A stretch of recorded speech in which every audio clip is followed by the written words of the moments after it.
Bismillahirrahmanirrahim. Assalamualaikum warahmatullahi wabarakatuh. Alhamdulillah alladzi ballagha amarna ila akhir syahr Ramadan. والذي أنعم علينا بكثير من النعم ومنها نعمة الإيمان والإسلام والصحة. اللهم صل وسلم وبارك على رسول الله سيدنا وحبيبنا وشفيعنا ومولانا محمد صلى الله عليه وسلم ابن عبد الله وعلى آله وأصحابه ومن تبع هداه إلى يوم القيامة ما بعد. Hadirin kaum muslimin muslimat yang dirahmati Allah Subhanahu wa taala.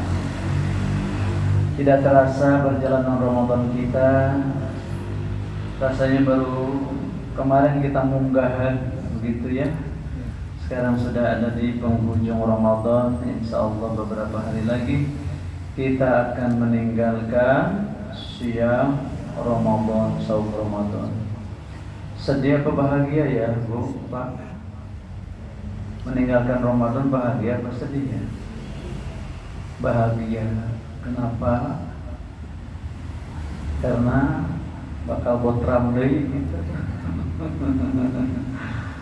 Jadi bakal botram lagi. Bukan begitu ya. Jadi bahagianya adalah karena kita insya Allah akan menjadi pemenang Idul Fitr, kembali kepada fitrah. Tapi ada kesedihannya bagi para sahabat, sedih. Ungkapan mereka, kesedihan itu digambarkan oleh menangis pada penghujung Ramadan itu. Para sahabat banyak menangis. Kenapa? Karena bulan Ramadan ini bulan yang ditunggu-tunggu hanya sekali dalam setahun. Karena para sahabat sudah diberitahu oleh Rasulullah tentang keunggulan bulan suci Ramadan. Dan saya yakin kita pun sudah diberi penjelasan oleh para ulama keunggulan-keunggulan Ramadan yang tidak dimiliki oleh bulan-bulan yang lain. Kemuliaan bulan Ramadan yang tidak ada kemuliaan di bulan-bulan lain. Kehebatan bulan Ramadan yang tidak ada kehebatannya di bulan-bulan lain. Maka pantaslah kalau para sahabat menangis karena rindu terus ingin semua bulan Ramadan, ingin semua tahun Ramadan.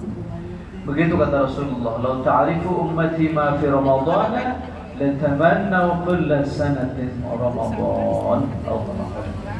Seandainya umatku tahu tentang kehebatan, kedahsyatan, keunggulan, keistimewaan bulan suci Ramadan, pasti mereka menginginkan semua tahun Ramadan. Tapi Allah tidak memberikan semua itu agar kita bisa memaksimalkan Ramadan ini lebih dari yang lain. Hadirin yang dimuliakan Allah Subhanahu wa taala, di 10 bulan terakhir ini keistimewaan apa yang Allah suguhkan bagi kita umat yang siap, yaitu Lailatul Qadar. Rasulullah menyeru kepada kita semua, taharrau Lailatul Qadar fil ashril awakhir min Ramadan. Kejar Lailatul Qadar pada 10 hari bulan suci Ramadan. Sampai Rasulullah SAW terus membangunkan semua keluarganya, anggota keluarga yang dibangunkan untuk semua beriktikaf di masjid Allah. Rasulullah beriktikaf selama 10 hari tiap tahun di setiap Ramadan. Tapi pada tahun beliau wafat, beliau 20 hari. Kenapa? Karena pada 10 akhir Ramadan itu malaikat Jibril datang untuk mengecek keislaman Rasulullah, pemahaman Islam Rasulullah, wabil khusus mengecek Al-Quran. Apakah Rasulullah mantap dengan Al-Quran yang sudah diturunkan selama 23 tahun nanti itu? Maka Jibril yatadaros, bertadarus bersama Rasulullah SAW. Itulah sebabnya di 10 malam terakhir setiap Jibril datang, Rasulullah akan mengadakan iktikaf 10 hari. Kebetulan pada waktu Rasulullah akan wafat di tahun itu Jibril datang 2 kali. Maka akhirnya Rasulullah beriktikaf 20 malam, 20 hari. Nah, kenapa? Karena di situ ada Al-Qadar, Lailah Al-Qadar, malam kemuliaan. Kenapa malam itu disebut Al-Qadar? Pertama, ada Al-Azam, malam keagungan. Kenapa juga disebut Al-Qadar? Karena di situ min kulli amr, segala keputusan, ketetapan Allah dibuat. Melalui Al-Quranul Karim, Allah menetapkan tentang bagaimana tatanan pengelolaan kehidupan manusia, baik sebagai makhluk individu, makhluk sosial, maupun makhluk bertuhan. Itulah Al-Qadar. Kenapa malam itu begitu mulia, dimuliakan? Karena bersamaan dengan hadirnya sesuatu yang maha mulia, yaitu kehadiran Allah melalui firman-Nya. Jadi firman Allah Al-Quranul Karim inilah adalah kalam Allah, sifat Allah, af'al Allah, kerja Allah. Salah satu sifat Allah adalah Al-Mutakallim, maha berbicara. Maka Al-Quran hakikatnya adalah hakikat yang qadim, karena melekat dengan Allah. Sifat kalam Allah itu melekat dengan Allah. Maka sifat Al-Quran ini qadim, abadi, seperti abadinya Allah Subhanahu wa ta'ala.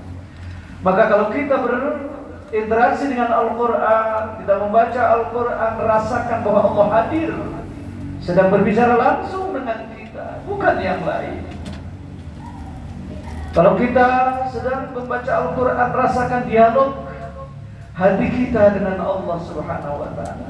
Setiap Al-Quran kita bunyikan, maka setiap itu getaran jiwa kita akan terasa. Maka pantaslah kalau seluruh yang terlibat dengan Al-Quran menjadi mulia. Malam turunnya Al-Quran mulia, Al-Qadar, karena mulianya Al-Quran. Malaikat Jibril ikut menjadi mulia, Sayyidul Malaikah, penghulunya para malaikat itu adalah Jibril alaihissalam. Kenapa Jibril sedemikian tinggi kedudukannya di antara malaikat-malaikat Allah, dimuliakan oleh Allah? Karena dia berhubungan dengan Quran. Dia yang diberi tanggung jawab oleh Allah untuk menurunkan Al-Quran kepada Rasulullah. Maka Rasulullah Muhammad SAW menjadi makhluk termulia di dunia ini karena kemuliaan Al-Quran. Karena Rasulullah yang menerima Al-Quran, maka beliau menjadi mulia karena kemuliaan Al-Quran. Maka kita pun umat Rasulullah SAW akan mulia ketika diri kita pun menerima Al-Quran. Makanya ketika generasi awal itu menerima Al-Quranul Karim, kemudian menjawantahkannya dalam seluruh aspek kehidupannya, Al-Quran menjadi pedoman hidupnya, Al-Quran menjadi kurikulum hidupnya, Al-Quran menjadi tatanan hidup generasi awal. Maka generasi awal menjadi generasi mulia, termulia di dunia, sampai diberi predikat oleh Allah, kuntum khaira ummatin ukhrijat linnas, al-ayat.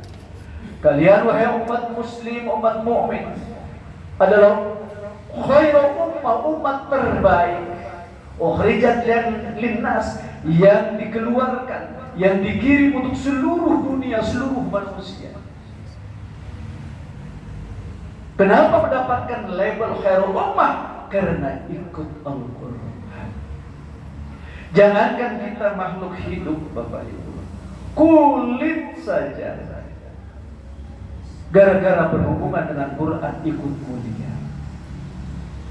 Dulu jilid Quran zaman dulu itu, zaman Walanda sebelum penerbitan ramai, dulu kan Al-Quran itu ditulis pakai tulisan tangan. Itu zaman dulu jilidnya itu pakai kulit, Pak. Itu kulit menjadi mulia karena melekat dengan Quran. Qurannya dimuliakan, eta kulit juga ikut dimuliakan. Qurannya dicium, maka kulitnya lah yang dicium. Kulit berhubungan dengan Quran ikut mulia.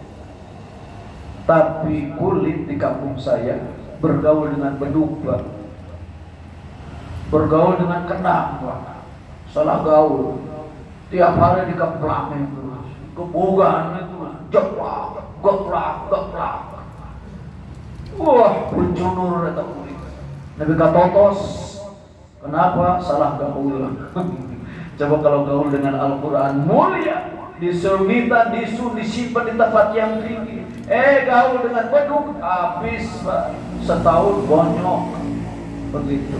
Nyian deui kulit deui, bonyok deui. Itu gara-gara salah gaul. Makanya kata Rasulullah SAW, kalau kita mau mulia, bergaullah dengan orang yang mulia. Kalau kita mau unggul, sukses, bergaullah dengan orang-orang yang sukses. Almar'u ala dini khalilihi. Sebab manusia perilakunya bergantung kepada perilaku kawannya, temannya, komunitasnya.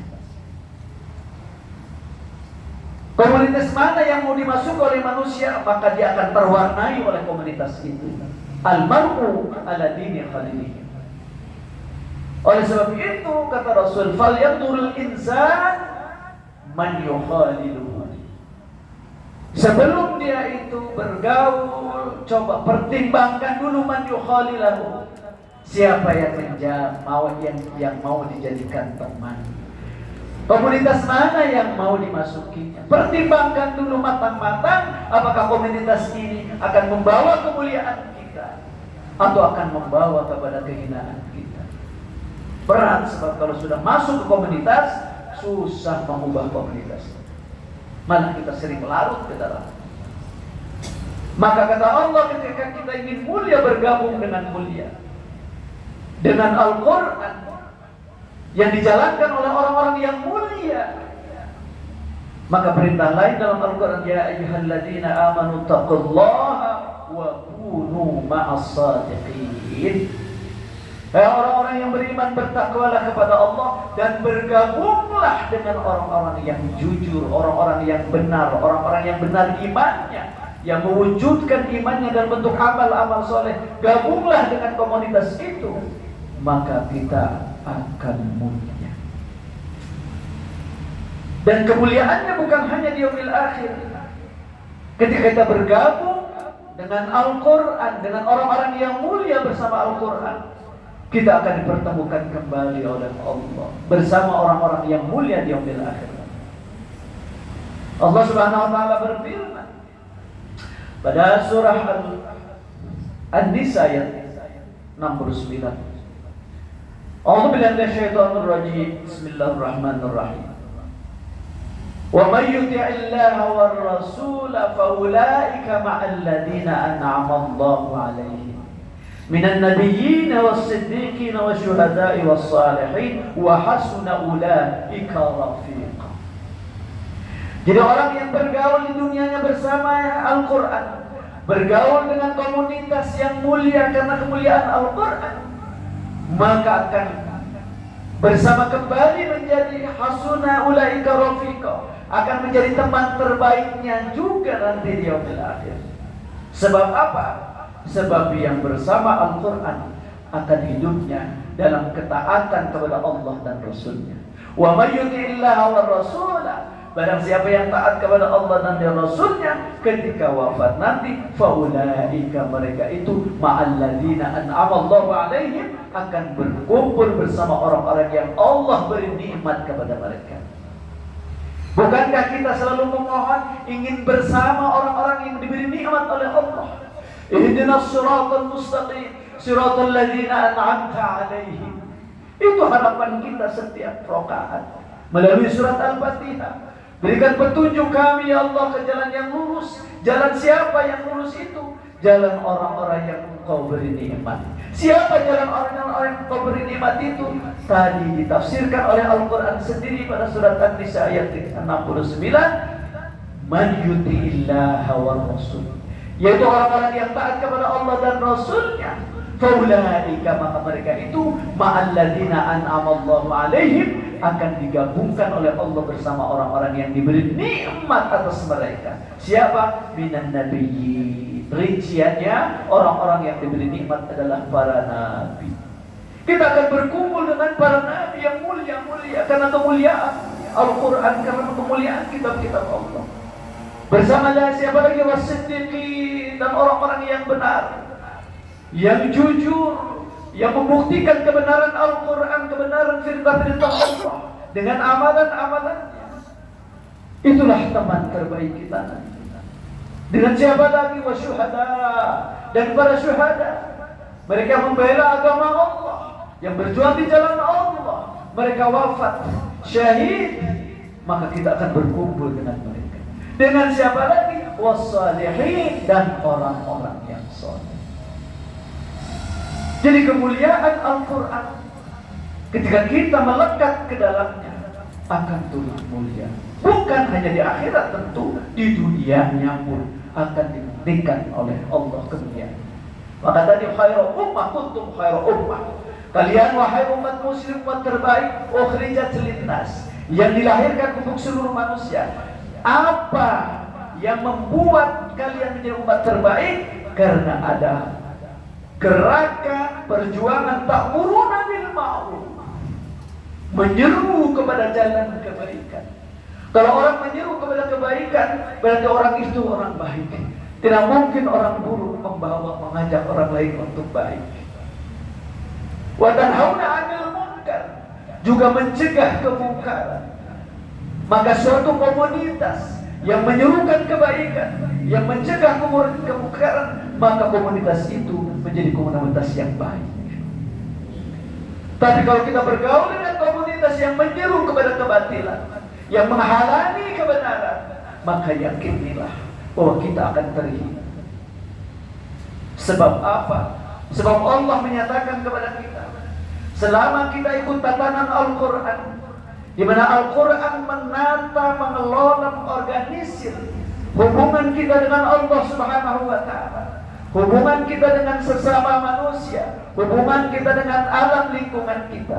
Ketika baik hubungan kita kepada Allah sebagai makhluk bertuhan, kita baik berhubungan dengan sesama manusia sebagai makhluk sosial, dan berhubungan baik dengan diri sendiri sebagai makhluk individu, maka kemuliaan akan Allah berikan kepadanya.